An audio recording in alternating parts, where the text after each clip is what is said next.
নাবেন তো কখনো ধরুন গুলি খাওয়ার ভয় করবো না, সেই আমার কাছে উইকেটের চাইতে ম্যাটার করে যে আমি আমার টিমকে জিতাতে পারতেছি কিনা, এই জিনিসটা আমার কাছে বেশি ম্যাটার করে না। অ্যাগ্রেশন এই জিনিসটা হচ্ছে ভিতর থেকে অটোমেটিকলি আসে। না আসলে দেখেন, নর্মালি প্রত্যেকটা দিন, আহ, প্রত্যেকটা ম্যাচ একটা প্লেয়ারের জন্য ভালো দিন যায় না। এর আগের ম্যাচটা আমার জন্য হয়তো ভালো দিন ছিল না, এবং আমার দিন ছিল না, আমি এক্সিকিউট করার চেষ্টা করছি, এক্সিকিউট হয় নাই। এই ম্যাচে এক্সিকিউট করার চেষ্টা করছি এবং প্ল্যান অনুযায়ী বোলিং করার চেষ্টা করছি, আজকে এক্সিকিউট হয়েছে। ফার্স্ট অফ অল আলহামদুলিল্লাহ, আল্লাহ ফিট রাখছে। আর সেকেন্ড হচ্ছে যে আমি আমার ফিটনেস নিয়ে যে জিনিসটা, সেই জিনিসটা আমি আমার প্র্যাকটিসের বাইরে কিংবা যখন প্র্যাকটিস চলে তখন ফিটনেস ট্রেনারের সাথে কাজ করি এবং তাদের সাথে কথা বলি যে কেমনে নিজের ফিটনেসটা হাই করা যায় কিংবা আরও বাড়ানো যায়, যাতে আমার ম্যাচের সময় আমি মাঠের মধ্যে ফিল পাই যে আমি বোলিং করতেছি, কখনো টায়ার্ড হইতেছি না। এই জিনিসগুলোর জন্য অফ টাইমে যে জিনিসগুলো করা লাগে, জিমে বলেন, রানিং বলেন কিংবা মেনটেন বলেন নিজেকে, এই জিনিসগুলো বাইরে অফলাইনে ভালো করা হয়। অবশ্যই দেখেন, আমি সবসময় চেষ্টা করি যে টিমের জন্য ইম্প্যাক্ট পারফর্ম করার। সেটা হতে পারে একটা স্পেল, সেটা হতে পারে একটা ওভার, যে কোনো সময় হতে পারে। আমি সবসময় চেষ্টা করি যে আমি যদি আমার টিমকে জিতানোর জন্য একটা ওভারও ভালো করতে পারি এবং সেই ওভারটা যদি আমার টিমে ইম্প্যাক্ট ফেলে, আই এম হ্যাপি। আমার কাছে উইকেটের চাইতে ম্যাটার করে যে আমি আমার টিমকে জিতাতে পারতেছি কিনা, এই জিনিসটা আমার কাছে বেশি ম্যাটার করে। আসলে দেখেন, প্রথম যে ম্যাচটা খেলছি সেটা হচ্ছে উইকেট উইকেট ঠিক ছিল, বাট আমার এক্সিকিউট ভালো হয় নাই।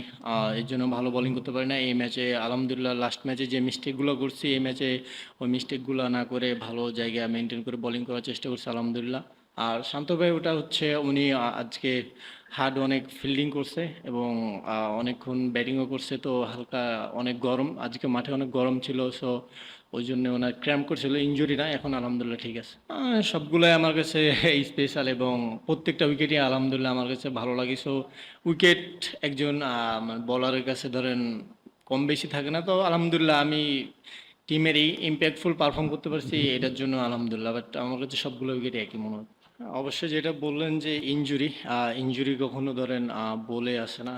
আর ধরেন আপনি যদি ধরেন আপনি যদি যুদ্ধে নামেন তো কখনো ধরেন গুলি খাওয়ার ভয় করবেন না, সেরকম আপনি যদি ক্রিকেট খেলেন তো ইনজুরি আসবে, ইনজুরি পড়বেন, এটা স্বাভাবিক। আর হচ্ছে যে যেটা বললেন মেনটেনের বিষয়, এই জিনিসটা অবশ্যই ফিজিও আছে বিসিবিতে, যারা ওয়ার্কলোড ম্যানেজমেন্ট আছে, ফিজিও বলেন, ট্রেনার বলেন, তারা অবশ্যই দেখে এবং কোন ম্যাচটা কোন সিরিজে কয়টা ম্যাচ খেলবো তারা আগে থেকে ডিসাইড করে রাখে। তো অবশ্যই তারা ওভারঅল আলহামদুলিল্লাহ তারা মেনটেন করে আমাদের পেস বোলিং আমরা যারা গ্রুপ আছি। সিচুয়েশন ডিমান্ড আপনার হচ্ছে, যদি মনে হয় যে না রান আটকালে আমার টিমের জন্য ইম্প্যাক্টফুল পারফর্ম হবে কিংবা উইকেট নিলে একটা সিচুয়েশন থাকে যে ধরেন সিচুয়েশনটা কি ডিমান্ড করতেছে, উইকেট নেওয়া না রান আটকানো, ওই সিচুয়েশন হিসাবেই ধরেন আমি মনে করি যে বোলিং করা উচিত। অবশ্যই মাঠে যে যখন ভালো বোলিং করে সেই আমরা যে বাকি দুইজন খেলুক তিনজন খেলুক, আমরা ইনফরমেশন দিই যে একটা জায়গা মেনটেন করলে ভালো হচ্ছে কিংবা যে জিনিসটা একজন ভালো করে, সে যে জিনিসটা উইকেটে ভালো হয় সেই জিনিসটা আমরা মেসেজ পাস করি একজন আরেকজনকে। আসলে কোনো কিছু বলে ধরেন করা যায় না। সময়ের সাথে সাথে আমি নিজেকে চেষ্টা করতেছি কেমনে নিজের স্কিল ইমপ্রুভ করা যায় এবং কেমনে নিজেকে আরও উপরে নিয়ে যাওয়া যায়। অবশ্যই সন্টাইট বলেন কিংবা বাংলাদেশে যারা কোচ আছে তাদের সাথে আমি যখন কাজ করি কিংবা তাদের সাথে যখন কোনো ঘরোয়া লিগ খেলি, আমি তাদের সাথে আমি নিজের স্কিল নিয়ে কাজ করি।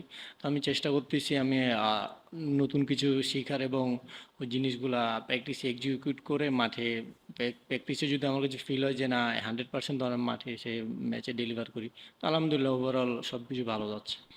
আসলে দেখেন, অবশ্যই সবসময় ধরেন আমি মনে করি যে ক্রিকেটে ধরেন যে ভালো জায়গা এবং সিচুয়েশন বুঝে বোলিং করবে সেই সাকসেস পাবে। হয়তো আপনি অনেক সময় এক্সিকিউট হবে, অনেক সময় হবে না। এই জিনিসটা আমি সবসময় একটা জিনিসই চেষ্টা করি যে আমি এক নেক্সট ম্যাচে যে ভুলটা করছি আমি সামনের ম্যাচে সেই সেম ভুলগুলো করব না। আমি চেষ্টা করব যে নেক্সট ম্যাচে যে ভুলগুলো করছি ওই ভুলগুলোতে শিক্ষা নিয়ে আমি সামনের ম্যাচে ভুল যতটা কম করে টিমকে হেল্প করা যায়। না, অ্যাগ্রেশন এই জিনিসটা হচ্ছে ভিতর থেকে অটোমেটিকলি আসে, কখন আসে কখন আসে না, এটা হচ্ছে নর্মাল। আপনার হচ্ছে যখন এটা ন্যাচারাল, কখন আসে কখন আসে না, এটা বলে কয়ে আসে না আর কি, ন্যাচারাল। না, প্রথমে যেটা বললেন যে না, আমার কাছে মনে হয় যে আমাদের ব্যাটাররা ধরেন টার্গেটে 280, 290, 300 চেস করছে, তো অবশ্যই তারা তাদের জায়গা থেকেই তারা সবসময় বেটার এবং দেশের জন্যে তারা সর্বোচ্চটা দিয়ে খেলার চেষ্টা করে এবং সেটাই করছে। আর যেটা বললেন যে নিউজিল্যান্ড সিরিজ জেতার কথা বলছে, তারা অবশ্যই তারা ভালো টিম এবং আসলে মাঠে মুখে ক্রিকেট খেলা হয় না, মাঠে যে ভালো খেলবে সেই জিতবে। সো নেক্সট ম্যাচ আলহামদুলিল্লাহ দেখা যাবে। চ্যালেঞ্জিং বলতে আসলে আমি সবসময় চ্যালেঞ্জ নিতে ভালোবাসি এবং আমি এনজয় করি। সো এরকম সেরকম আমি চ্যালেঞ্জ ফিল করি না, আমি জাস্ট এনজয় করতেছি এবং সিচুয়েশন ডিমান্ড বোলিং করার চেষ্টা করতেছি। শুরুতে বেসিক প্ল্যানই থাকে যে কেমনে জায়গায় বোলিং করা যায়, তারপরে যদি মনে হয় যে না উইকেটে হেল্প আছে তখন ওই উইকেট ডিমান্ড অনুযায়ী বোলিং করার চেষ্টা করি। হ্যাঁ, অবশ্যই আমরা হোম গ্রাউন্ডে চেষ্টা করব যতটুকু অ্যাডভান্টেজ নেওয়া যায়। আসলে ক্রিকেট খেলা এমন একটা খেলা যে ধরেন আপনি হোম গ্রাউন্ড বললেই যে অনেক এগিয়ে থাকবেন সেটা না। ক্রিকেটের দুইটা টিমের মধ্যে যারা ভালো এক্সিকিউট করবে এবং ভালো ক্রিকেট খেলবে মাঠের মধ্যে 50 ওভার তারাই জিতবে। সো দেখা যাক আলহামদুলিল্লাহ কী হয়। না, আমার কাছে যেটা যখন সিচুয়েশন ডিমান্ড করছে সেটা আমি চেষ্টা করছি।